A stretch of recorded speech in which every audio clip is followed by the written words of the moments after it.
Hello students, நம்ம இன்னைக்கு இந்த வீடியோவில் என்ன பார்க்க போகிறோம்னா சாப்டர் 2 ரிலேஷன்ஸ் அண்ட் ஃபங்க்ஷன்ஸில் இன்ட்ரோடக்ஷன் பார்ட் நம்ம இங்கே தான் பார்க்க போகிறோம்ப்பா. இந்த இன்ட்ரோடக்ஷன் பார்ட் ரொம்ப ரொம்ப ரொம்ப முக்கியம். இந்த இன்ட்ரோடக்ஷனை பார்த்துட்டு அதுக்கப்புறம் நீங்கள் எக்ஸசைஸ் ப்ராப்ளம்ஸ் ஃபுல்லாக பார்த்தீங்கன்னா நீங்களே ஆல்ரெடி எல்லா சம்மையும் நீங்களாகவே போட்டுடலாம். சரிங்களா? நீங்கள் எல்லா வீடியோவும் பார்க்கணுன்னு அவசியமே கிடையாது, நீங்களே செஞ்சிடலாம். ஸோ இந்த இன்ட்ரோடக்ஷன் வீடியோவை மறக்காமல் ஃபுல்லாக பாருங்கள், அப்போ தான் உங்களுக்கு புரியும். சரிங்களா? ஸோ ஃபஸ்ட்டு இப்போது ரிலேஷன்னா என்னன்னு பார்ப்போம். சரிங்களா? ரிலேஷன்னா என்ன அர்த்தம்? இப்போ ஏன்ற ஒரு நபர் இருக்கார், பீன்ற ஒரு நபர் இருக்கார். இவங்க ரெண்டு பேருக்கும் எப்படி ரிலேஷன் நீங்கள் மெயின்டைன் பண்ணுவீங்கன்னா, ஒன்று ஈக்குவாலிட்டி கண்டிஷன், இது வந்து ரிலேஷன். இப்போ ஏக்கு பிக்கு ஒரு ரிலேஷன் என்ன? ஈக்குவல். இப்போ அதே மாதிரி ஏக்கு பிக்கு உள்ள ரிலேஷன் என்ன பண்ணலாம்? லெஸ் தேன் அப்படின்னு சொல்லலாமா? அப்போ இந்த நடுவில் இருக்குது பார்த்தீங்களா, கிரேட்டர் தேன். சரிங்களா? இந்த மாதிரி ஏ இஸ் சப்செட் ஆஃப் பி, இந்த மாதிரி டேர்ம்ஸ் வருது பார்த்தீங்களா, இதுக்கு பேர் தான் என்ன சொல்லுவாங்கன்னா ரிலேஷன் அப்படின்னு சொல்லி சொல்லுவாங்க கண்ணா. சரிங்களா?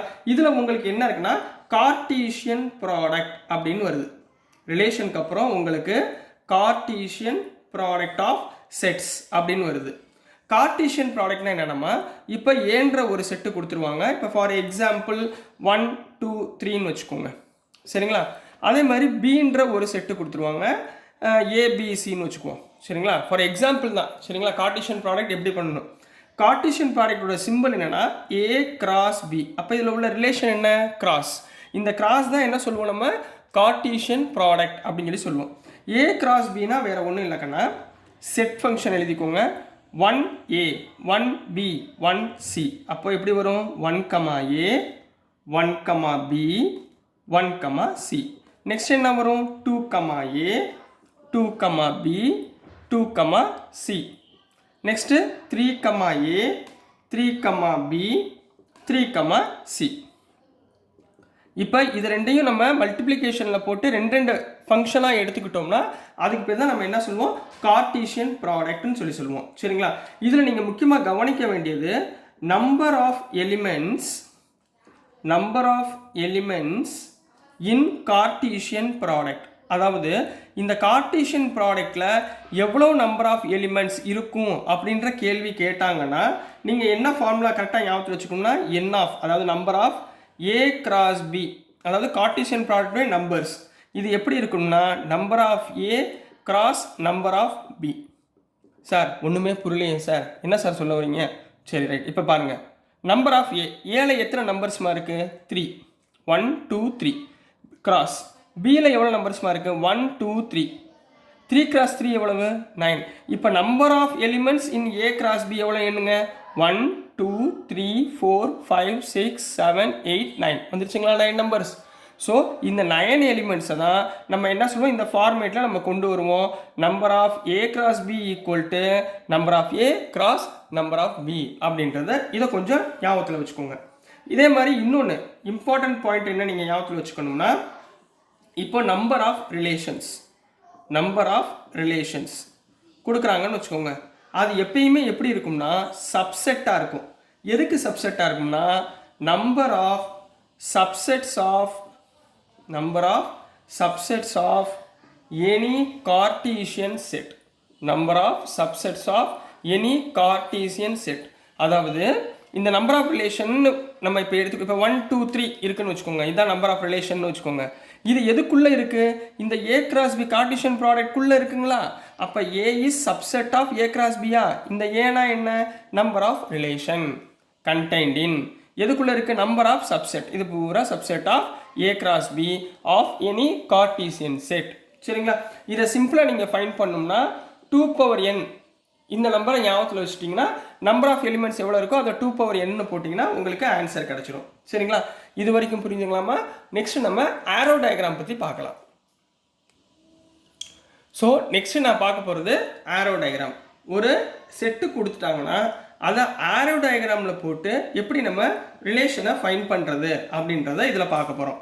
இப்போ ஃபார் எக்ஸாம்பிள் இப்போ வந்து ஏ ஈக்குவல் டு 1 2 3 அப்படின்னு கொடுத்துருக்காங்கன்னு வச்சுக்கோங்க. B equal to 4 5 6. சரிங்களா? இப்போ இதனுடைய கார்ட்டீசியன் ப்ராடக்ட் எப்படி எடுப்பீங்க? ஏ கிராஸ் பின்னு எடுப்பீங்களா? என்னென்ன வரும் சொல்லுங்க பார்ப்போம். ஏ கிராஸ் பின்னா 1 கிராஸ் 4 1 5 1, 6. அதே மாதிரி 2, 4 2, 5, 2, 6. மூணாவது 3, 4, 3, 5, 3, 6. ஸோ டோட்டல் 9 எலிமெண்ட்ஸ் வந்துடும். இப்போ இது எப்படி ரிலேஷன் பண்ணுவாங்கன்னா, இங்கே பாருங்கள், இது ஆரோ டயக்ராம், ரெண்டு ஓவல் ஷேப்பில் ரெண்டு போட்டுக்கோங்க. இது ஏன்ற செட், இது பீன்ற செட், ரைட்டுங்களா? இப்போ இந்த 1, 2, 3 ஏன்ற செட்டுக்குள்ள எலிமெண்ட்ஸ் 1, 2, 3, பீன்ற செட்டுக்குள்ள எலிமெண்ட்ஸ் 4, 5 and 6. ஸோ இந்த இது எதுக்கெல்லாம் போகுது பாருங்கள், ரிலேஷன் 1ல் இருந்து 4க்கு போகுது, 1ல் இருந்து 5க்கு போகுது, 1ல் இருந்து 6க்கு போகுது. அதே மாதிரி 2ல் இருந்து 4, 2ல் இருந்து 5, 2ல் இருந்து 6, 3ல் இருந்து 4, 3ல் இருந்து 5, 3ல் இருந்து 6. ஸோ இந்த மாதிரி உங்களுக்கு ரிலேஷனை ஃபைண்ட் பண்ணுறது தான் உங்களுக்கு A cross B உடைய ஆரோ டயக்ராம். இப்போ இந்த ஆரோ டயக்ராமில் நீங்கள் ஜென்ரலாக இதோட ரிலேஷன் நீங்கள் எப்படி பார்க்க போகிறீங்க அப்படின்றத பார்ப்போம். அதாவது ஆர்டர்டு பேர். இப்போ ஆர்ன்ற ரிலேஷன் ஏதாவது ஒன்று கொடுத்துட்டாங்கன்னு வச்சுக்கோங்களேன், எக்ஸ் கமா ஒய் அப்படின்னு ஃபார் எக்ஸாம்பிள் கொடுத்துருக்காங்கன்னு வச்சுக்கோங்க. எக்ஸ் கமா ஒய்ன்னு கொடுத்துட்டு sum of X and Y is even, sum of X and Y is even அப்படின்னு கொடுத்துட்டாங்கன்னு வச்சுக்கோங்களேன். அதாவது இதுக்கு என்ன அர்த்தம்னா, இது ரெண்டையும் எக்ஸ் கமா ஒய்ன்ற பேரா நீங்கள் எடுக்கணும், இதுக்குள்ளே இருக்கிற பேரா எடுக்கணும். இதை நீங்கள் ஆட் பண்ணும்போது உங்களுக்கு என்ன நம்பர் கிடைக்கணும், ஈவன் நம்பர் கிடைக்கணும். அப்போ இதோட ரிலேஷன் என்னவா இருக்கும், இங்கே பாருங்கள் 1, 4 ஆட் நம்பர், ரெண்டையும் ஆட் பண்ணால் ஆட் நம்பர். அடுத்து 1, 5 இது ஈவன் நம்பருங்களா. அடுத்து பாருங்கள் 1, 6 ஆட் நம்பர், 2, 4னா 2, 4னா 6 ஈவன் நம்பர். அடுத்து 2, 5னா 7, 2, 6னா 8. அடுத்து 3, 4னா 7, 3, 5னா 8. ஸோ 3, 6னா 9, சாரி 3, 5 வராது, 3, 6 என்ன கேட்டிருக்காங்க, ஈவன் நம்பர் தானே. அப்போ 3, 5, 3, 6னா ஆட் நம்பர், ஸோ இதில் வராது. So this is the relation for the given function A and B. புரிஞ்சுங்களா கண்ணா, ரைட்டுங்களா? ஸோ இந்த மாதிரி தான் நீங்கள் ஆரோ டயக்ராம் போட்டு அவங்க என்ன ரிலேஷன் கொடுத்துருக்காங்களோ அதுக்குரிய சப்செட்டை நீங்கள் ஃபைண்ட் பண்ணணும். ஓகே, ஸோ நெக்ஸ்ட் நம்ம டொமைன், ரேஞ்ச், கோடொமைன் என்னன்னு பார்ப்போம். ஸோ நெக்ஸ்ட்டுமா டொமைன், ரேஞ்ச் அண்ட் கோடொமைன் இதை எப்படி ஃபைண்ட் பண்ணுறது அப்படின்றத பார்க்க போகிறேன். ரொம்ப இம்பார்ட்டன்ட், நல்லா கவனமாக பாருங்கள். இப்போது ஃபார் எக்ஸாம்பிள் ஏன்னு ஒரு செட்டு கொடுத்துருக்காங்க. இப்போ ABCE அப்படின்னு கொடுத்துருக்காங்கன்னு வச்சுக்கோங்க, ஃபார் எக்ஸாம்பிள் தான். இப்போ பீன்ற செட்டு பேர் நேம் சொல்லுங்கம்மா, அன்பு, பானு, சந்திரா, எலிசபெத் அப்படின்னு இருக்குன்னு வச்சுக்கோங்க, சரிங்களா? இந்த மாதிரி நேம்ஸ் இருக்குது, சம்திங் தியா, ஏதாவது நேம் வச்சுக்கோங்க. இப்போ இது ரெண்டுக்குரிய ரிலேஷன் கண்டுபிடிக்க சொல்கிறாங்க. இப்போ ஃபார் எக்ஸாம்பிள் அவங்க என்ன கொடுத்துருக்காங்களா, R is the relation of the pair x comma y such that x is the first letter of of the name in y, இந்த மாதிரி ஒரு கொஸ்டின் கேட்டாங்கன்னு வச்சுக்கோங்க. இதில் உள்ள டொமைன் கண்டுபிடிங்க, ரேஞ்ச் கண்டுபிடிங்க, கோடொமைன் கண்டுபிடிங்கன்ட்டாங்கன்னா நீங்கள் முதல்ல ஆரோ டயக்ராம் யூஸ் பண்ணுங்கள். ஆரோ டயக்ராம்க்கு என்ன பண்ணுவோம், ரெண்டு ஓவல் ஷேப் போட்டுக்கோங்க. இந்த பக்கம் இருக்கிறது subset A, sorry set A, set B. Set ஏல என்ன இருக்குது, ABCE, ரைட்டுங்களா? அடுத்து இப்போ இங்கே எலிசபெத் எடுத்துருவோம், தியான்னு வந்துட்டு வச்சுக்கோங்க, உங்களுக்கு புரியறதுக்காக. இங்கே வந்து தியா இது அப்படின்னு வச்சுக்கோங்க. இப்போ இந்த பக்கம் என்ன எழுதுவீங்க, அன்பு, பானு, சந்திரா அண்டு தியா எப்படி இருக்குன்னு வச்சுக்கோங்களேன். இப்போ அவங்க என்ன சொல்கிறாங்க, X is the first letter of the name in Y. இப்போ ஏ உடைய ஃபர்ஸ்ட் லெட்டருடைய ஆரம்பிக்கக்கூடிய நேம் என்ன, அன்பு, இதுக்கு நேராக ஒரு ஆரோ போட்டுக்கோங்க. பீனா பானு ஸ்ட்ரெயிட்டாகவே இருக்குது, சீனா சந்துரு ஸ்ட்ரெயிட்டாகவே இருக்குது. வேறு எதாவது வந்திருக்காமா, வேறு எதுவுமே வரல. ஈக்கு ஸ்டார்டிங் பாயிண்ட் எதுவும் வரல, தியாக்கு எந்த பேருமே இங்கே வரல. ஸோ இப்படி உங்களுக்கு பேர் அமைஞ்சிச்சுன்னு வச்சுக்கோங்களேன். இதில் வந்து நீங்கள் என்ன கண்டுபிடிக்க போகிறீங்க, ஃபஸ்ட்டு டொமைன், சரிங்களா? டொமைன்னா என்ன அர்த்தம்னா, எந்தெந்த எலிமெண்ட்டில் இருந்து ஆரோ பாஸ் ஆகிருக்கோ அது வந்து லெஃப்ட் ஹேண்ட் சைடில் உள்ள ஏன்ற செட்லேருந்து பாஸ் ஆகிருக்கோ அது வந்து டொமைன். அப்போ இங்கே என்னென்ன பாஸ் ஆகிருக்கு, A, B and C. So இங்கே என்ன பண்ணுவீங்க, A, B, C R the domain. ரெண்டாவது ரேஞ்ச், டொமைனுக்கு அப்புறம் ரேஞ்ச். எது எதுக்கெல்லாம் ஆரோ போயிருக்கோ அது ரேஞ்ச். எது எதுக்கெல்லாம் போயிருக்கு? அன்பு, பானு அண்டு சந்திரா. சரிங்களா? இவங்க 3 பேருக்கு வந்து ஆரோ போயிருக்கு. தியாக்கு ஆரோ போல, இங்கேருந்து ஈலேருந்து ஆரோ போல. இப்போ நெக்ஸ்ட்டு கோடொமைன். கோடொமைன்னா என்ன கண்ண அர்த்தம்னா, இந்த லெஃப்ட் ஹேண்ட் சைடில் உள்ள எலிமெண்ட்ஸ் இருக்குது பார்த்தீங்களா, இது எல்லாமே தான் என்ன சொல்லுவோம் நம்ம? கோடொமைன் அப்படின்னு சொல்லுவோம். அதாவது A, B, C and E are the codomain. Every element in the left hand side of the arrow diagram is called codomain. புரிஞ்சுங்களாமா? இப்போ இந்த மாதிரி தான் நம்ம அடுத்து வரக்கூடிய சம்ஸில் ஆரோ டயக்ராம் வச்சு கண்டுபிடிக்க போகிறோம். புரிஞ்சுங்களாமா? நெக்ஸ்ட் நம்ம ஃபங்க்ஷன்னா என்னன்னு பார்த்துருவோம். ஸோ நெக்ஸ்ட்டுமா ஃபங்க்ஷன்னா என்னன்னு பார்ப்போம். ஃபங்க்ஷனோட டெஃபினேஷன் எழுதியிருக்கேன்.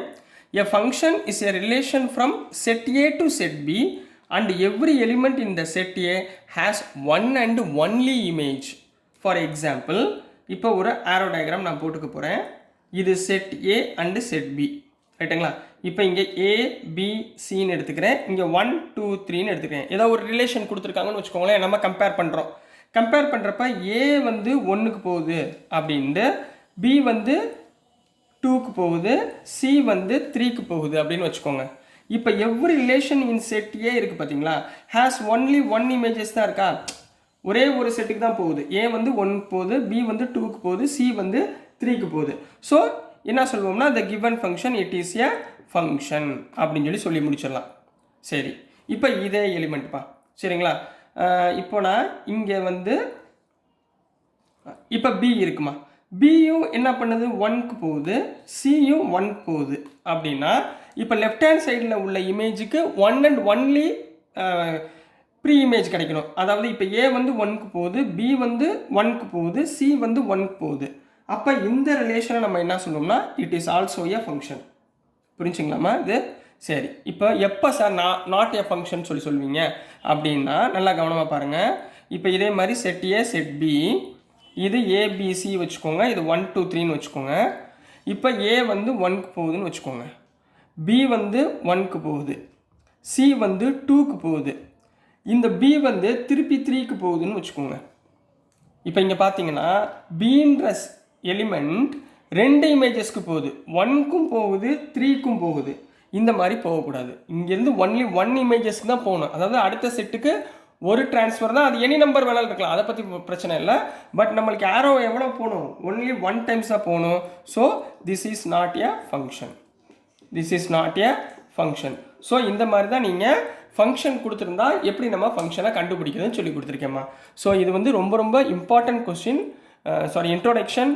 நீங்கள் கம்பல்சரி இந்த இன்ட்ரோடக்ஷனை பார்த்துட்டு எக்ஸசைஸ் சம் போனீங்கன்னா உங்களுக்கு ரொம்ப ரொம்ப ஈஸியாக புரியும். So dear students, thanks for your support. And என்னோடய வீடியோஸ் உங்களுக்கு பிடிச்சதுன்னா மறந்துடாமல் லைக் பண்ணுங்கள், ஷேர் பண்ணுங்கள், மறக்காமல் சப்ஸ்கிரைப் பண்ணி சப்போர்ட் பண்ணுங்கள் ஸ்டூடெண்ட்ஸ். தேங்க்யூ.